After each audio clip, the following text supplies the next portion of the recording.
Hello, everyone, and welcome back to Find Out with Steve. It's been a while since I've posted, and I'm glad to be back on the show. Now, let's get straight into the episode. Everybody has goals, from health goals to financial goals to academic goals to basketball goals. The problem is not that people don't have goals. The problem is that they fail to design the habits that they practice every single day, which will enable them to achieve those goals. So today I'll be walking you through the exact framework that I use to design every system to achieve each of my goals. This helped me go from rock bottom to actually moving forward. This is what I have lived. So let's get it. Now, the first point is to identify your goals. Ask yourself the question, what do I actually want? Only you can answer this for you to gain clarity, for you to have direction. And I'm going to walk you through an exercise that I did, that I found from a book that really helped me gain clarity on my goals. So now let's get straight to it. Now pause this video and do something for me. Do something for yourself. Get a book or sheets of paper and follow me as I do this exercise step by step. This exercise is not optional. So let's go. It's very simple. So the first question is, what dream do you have for yourself as far as relationship, career, and material possession is concerned? So basically what you're going to do, you're going to write like this your goal list. Then you're going to now write these different categories, like category 1, relationship. Then maybe you write maybe a wife, a handful of good friends, acquaintances, a family. You write the kind of relationships that you want in your life. Then you move to the second category, which is income. This is literally like a list. Income.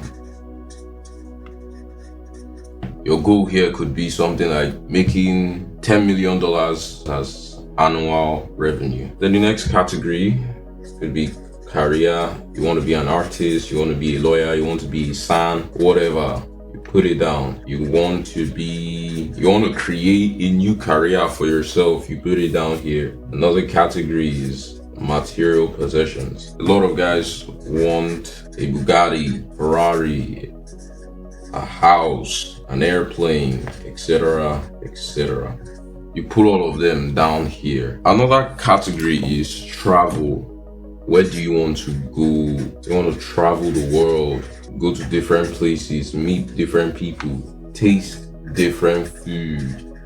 So you write all the places: South Africa, Dubai, China, Israel. You write all the places you want to go under this category.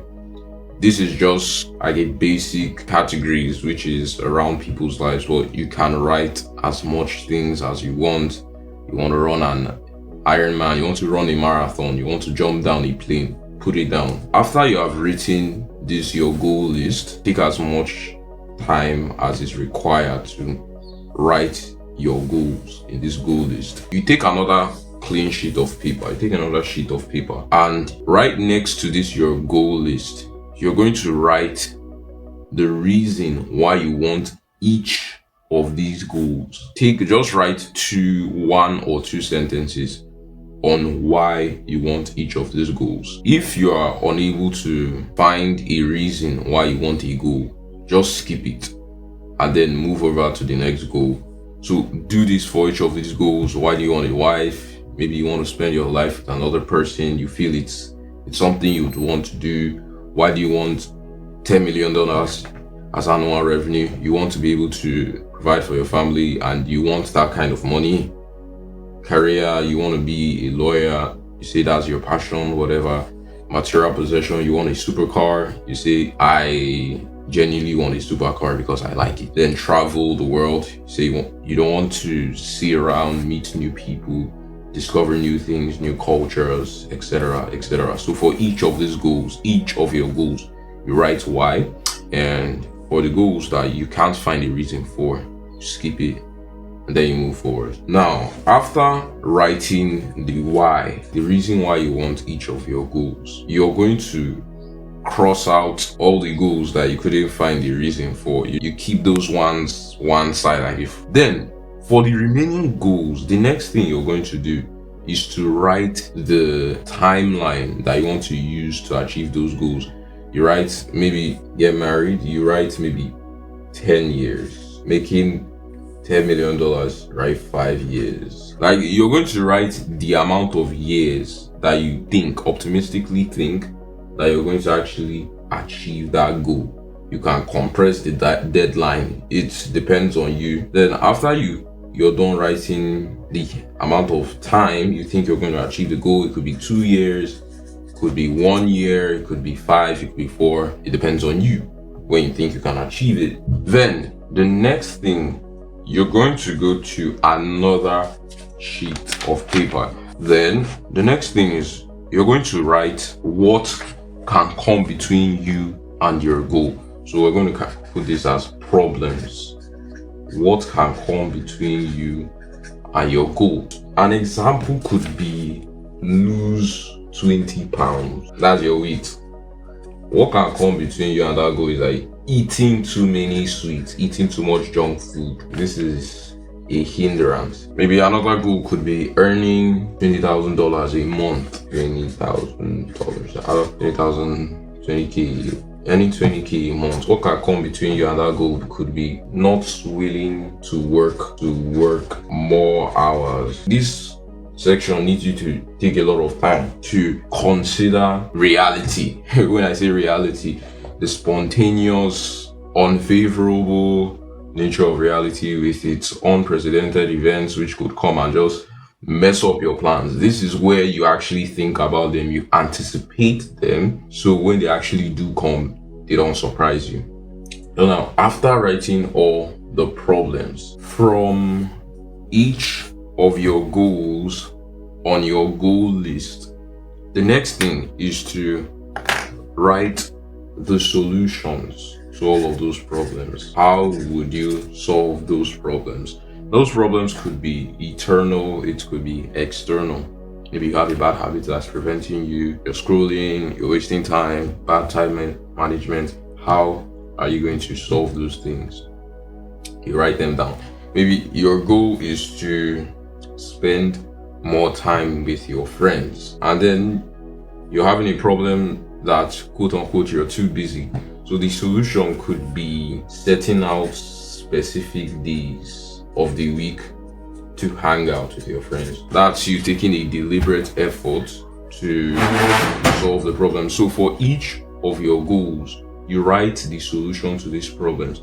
Okay, these problems are right here: eating too much junk food. The solution could be don't buy any junk food. Not willing to work more hours. The solution could be deciding to work more hours even though you're not willing to, or you find another solution. Then after you have written the solutions, the next thing is one of the most important. Here you go. You're going to draw a box. You're going to draw a box here. Then you're going to divide it into 4 parts. Then in each of these squares, you're going to write a goal that you labeled 1 year, a goal that you are meant to achieve within 1 year. So a goal could be spend more time with your family. Boom. This square should be bigger. So inside here, you're going to write the reasons why you absolutely want to achieve these goals, the pain that you would feel if you fail to achieve the goal. You also write the pleasure that you get from achieving this goal. So spend more time with your family, write another goal, you write another goal, same thing. Then the final thing and the most important thing that you must write inside this quadrangle. It's not by force you do it in a quadrangle, but you can like write it separately, the reasons, pain, consequences.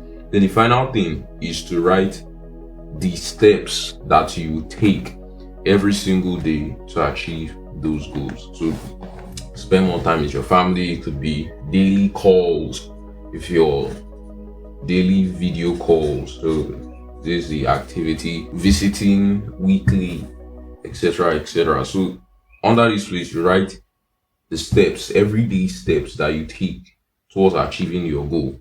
Remember, all these goals here are labeled 1 year, so you're meant to achieve them within 1 year. Now, what I just walked you through is a proven goal setting system that has been used in its exact or similar form by a lot of great leaders like Napoleon Hill, Anthony Robbins, etc., etc. The essence of this is that it provides you with a roadmap that gives you direction in your life.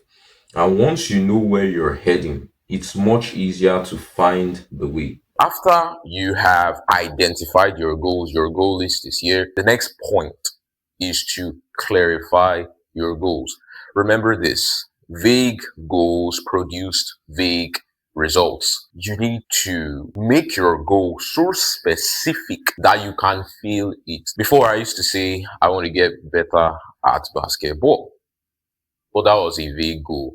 Get better at what? Is it shooting? Is it laying up? Is it game IQ? What specific thing was I trying to get better at? Then I now changed it to improving my left hand, focus on improving my stamina. And then I now focused on doing workouts that actually improve those sectors. Now, if you want to make your goals specific, AI has made it a lot easier to do that. And what you can just do, you take all your goals from the first part and put it in Claude or ChatGPT. I recommend Claude. I personally use Claude, and personally, for me, Claude is better than ChatGPT, period. That's not an argument. So you take all your goals in Claude and you tell it this: these are the list of my goals, and I want all of them to be SMART. SMART stands for specific, measurable, attainable, relevant, and time bound. The more clear, the more specific your goals are, the more focused you are. Think of it like a target. If you want to shoot a target and you can't see it, it's difficult to do that. But once your goals are clear, your brain becomes a heat-seeking missile. Boom, boom, boom. You know exactly what you want to hit. After you have identified your goals and made them SMART, that is specific, measurable, attainable, relevant, and time bound, the next step is where things get interesting. The third step is system creation. Willpower and motivation is practically unreliable. Willpower will fade as well as motivation, but systems will get you through the days where everything is just upside down. Now, what's a system? I hear this thinking system thing from a lot of productivity gurus. Well, they never really talked about how to actually create a system that actually works every time. So I did my research and I got a framework called outcome based thinking. Now, outcome based thinking is simple. It just requires you to ask yourself 5 questions. The first question is this: what precisely do you want out of this process? The second is, what is the least that you can get out of this process? The third is, what are the possible problems that you might encounter in this process? And the last is, how would you deal with each of these problems if they occur? And finally, how do you intend to conclude the process? Now, applying that 5 questions to an actual goal. Let's say you want to wake up earlier. So let's use that. What precisely do you want out of the process? Maybe you want to be waking up by 5 a.m. That's clear. Then what is the least that you can get out of this process? Maybe the least is that you want to be waking up by at least 5:30 a.m. Then the next question: what is the possible problems that you might encounter in this process? You may sleep late. You might be feeling. You might be unwilling to get up in the morning because, oh my god, the bed will be calling. It's comfortable. Maybe you don't want to get up. So these are the possible problems. In this section, you think of the possible things that might prevent you from achieving your goals. So here you think about the worst case scenario, literally the worst case scenario. Because, as I said before, reality is going to stomp on your plans. So you need to anticipate all those bad things that could prevent you from carrying out your plans. You anticipate them, and then you now move to the fourth question, which is how do you intend to deal with all of those problems? That's where you bring in the solution. For the problem of sleeping late, the solution could be setting a timer by 9 p.m. to sleep. For getting up in the morning, it could be putting your alarm across the room. That thing literally works. Like I used it. I put my alarm in my hostel. I put my alarm inside my cupboard, which is like literally across the room. So whenever it rings, I have to stand up. The moment I stand up, I have to go and get my phone and turn off the alarm. Then the next thing I do is to just splash water on my face. And once I splash water on my face, the sleep just cancels and boom, we're ready for the day. So that could be the solution. And then the last question, how do you intend to end the process? You intend to get up earlier so that you can get more work done. So that's how to actually use outcome based thinking to create systems. The beautiful thing with this outcome based thinking is that it can be refined over time because it's not every problem that you'll be able to anticipate. Sometimes you encounter a problem in real time, and then it's easy for you to literally, take note of that problem and then devise a solution. Now, using AI can make system creation very, very simple. I mean, I use AI a lot, and I used it to design like two systems. I created one, the thing failed. I created another one, and I did it due to the fact that I encountered new problems or I developed new habits. You can, after the AI have clarified your goals, you can tell it to ask you all the relevant questions that it needs to design the system which will enable you to achieve each of those goals. And while you're answering those questions, be you can use the voice to text option while you're answering those questions. Be honest, give it a lot of context. Just ramble as long as you want. The AI will take note of it, and then the more context it has, the more it's going to be able to give you an outcome, a response that is designed for your specific circumstance. And boom, you have a system. And you don't try and make it perfect. It's never going to be perfect. Despite me having a system, things don't go perfect. Things are always messy. But the thing is, you need to have direction. You need to have a guide, and you follow it, and you refine it over time, and you keep on making progress. Moving to the fourth point. The fourth point is literally the power of AI. AI has made it easy for you to do literally everything I've said within minutes. But I would advise you to actually do the first part, which is to identify your goal manually, because it will enable you to exercise your brain independently and then know the direction you want to go before you now enter AI and get assistance and get your goals refined. The fifth point is to attach consequences for failing your goals. You need to make failing your goals expensive. I literally told my accountability partner that if I fail to accomplish the goals that I set for myself during this tiny holiday that I have, I would post a video online stating that I failed the goal, why I failed the goal. And honestly, the thought of posting that video makes my brain feel uncomfortable, and it makes me focus more on achieving that goal. So you need to attach a painful consequence to your goal if you feel it, so that the fear of embarrassment or the fear of that consequence, maybe losing something you really value, would make you to move. Like now, my accountability partner, his consequence was that if he failed, he will give out his watch, like his watch that he uses all the time. So he doesn't want to lose that watch. I don't want to post that video. So it's going to get our butts moving. Moving to the sixth point. Now, I don't want to get dark. This is going to get dark a bit, but it's a Stoic concept, which is memento mori. It simply translates, remember you will die. This involves you to think about death, think about your mortality.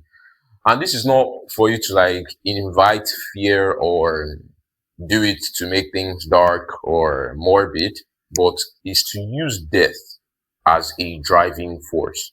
Now, I literally do this all the time. I think about death and it makes me realize what is relevant, what is irrelevant, what matters most. Now, imagine, really imagine, and ask yourself, really think about this. If you literally had 1 year to live, don't passively think about it. Like literally, like live it.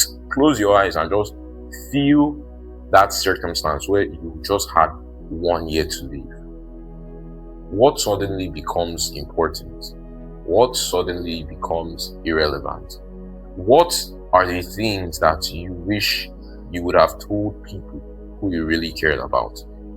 This is the point of death, to use it as a driving force and a source of direction, as opposed to using it as a source of fear. And death is ultimately inevitable, so it's to accept it and use it as a guiding compass. So take time every single day to literally contemplate your mortality, the fact that you will die. It's very liberating. I use it whenever I'm feeling anxious and I think about it, and it gives me maximum clarity for real. So moving to the final point, and this is the hard truth. I'm not going to be like those other productivity guys that tell you you're going to achieve every goal. No, the honest truth is that you are going to set goals, and it's not all your goals you're going to achieve. Some will take longer, some will not happen, and some will just disappear. But one thing I've realized, and it's a fact, it is not really the goal itself that is important, but it is the person that you become in pursuit of that goal that matters. So if you don't achieve a goal, don't get all worked up. Be proud of the person you become in pursuit of that goal. Like now, the person I've become, I've learned a lot of things about discipline, about focus from chasing my goals, not actually achieving them, but just from the process of pursuing them.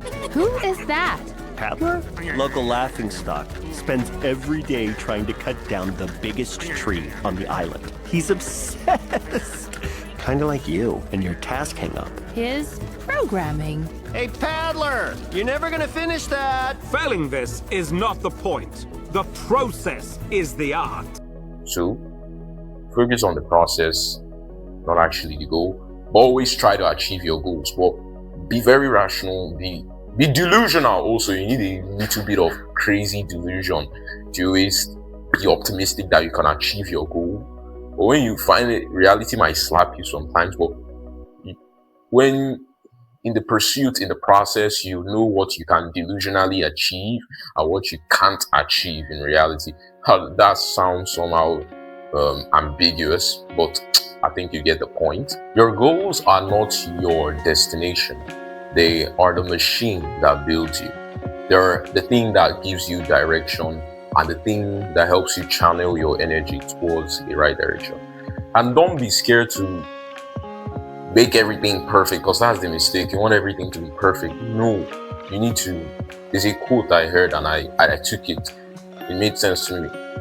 It says, make a decision now, then make it right later. The point is to decide to pursue something now. And if it's not the right thing, you can always adjust it in the future. But the point is to just have direction, as opposed to just staying in one place. So set your goals, chase them, refine them, and trust the process even when the results are not there yet. So remember, identify your goals, clarify them, create systems that help you to achieve them. Use AI to your disposal because they are a game changer. And make your Make failure painful. Remember that you will die, and know that becoming is more important than achieving. If this hits you, send it to someone who needs direction. See you next episode. Don't forget to like, subscribe, and share. Peace.